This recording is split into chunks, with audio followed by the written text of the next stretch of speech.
Today, we're making our first ever full batch of protein ice cream. And if it fails, I just wasted a ton of ingredients and we're going right back to the drawing board. All right, first things first, we're gonna prep the Oreos. They need to freeze a little bit before we actually put it into the ice cream. This batch is gonna be split into two. One half of it just straight vanilla, and the other half we're gonna make cookies and cream. We're gonna go ahead and kick on the batch freezer, and as soon as we hear the refrigeration kick on, it's time to pour in our base. We're gonna let this guy run for about 19 minutes, and as soon as that's up, we're gonna do a little spatula test to make sure the consistency is right. We want it to be almost like a soft serve in the beginning, and then once it goes into the freezer afterwards, that's when it gets hardened. The texture was right where I wanted it, so it's time to extract. I'm swapping between the two tubs so that we can get an even dispersion of the base coming out of the freezer for each flavor. This tub here is for our cookies and cream, and so we're gonna layer in some of the Oreos here. We'll fold it over a few times to get the Oreos sunk into the actual base. After a few rounds of this, it's good to go. We'll press some plastic wrap over the top of each tub to protect them from freezer burn, and then we're gonna drop them down into the dipping freezer, which is set at around -10 degrees Fahrenheit. And after about 10 hours of freezing, it's time to test. I just walked you guys through scooping and tasting the cookies and cream. Bailey forgot to hit record.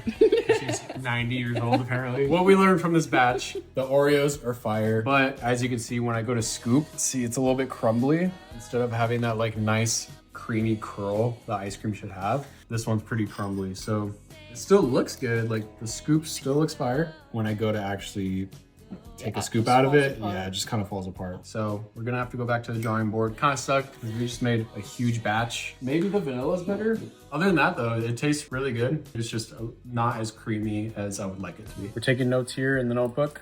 They're still both pretty far off from where I want them to be. We're gonna go back to the drawing board, try to figure out different ratios of the ingredients to try to get the perfect texture. We may potentially need to switch our milk form. I've been trying to keep it low fat, and so I've been using 2% milk, but we may need to go to whole milk and bring a little bit of the fats back so that we can get more creamy. We'll figure it out.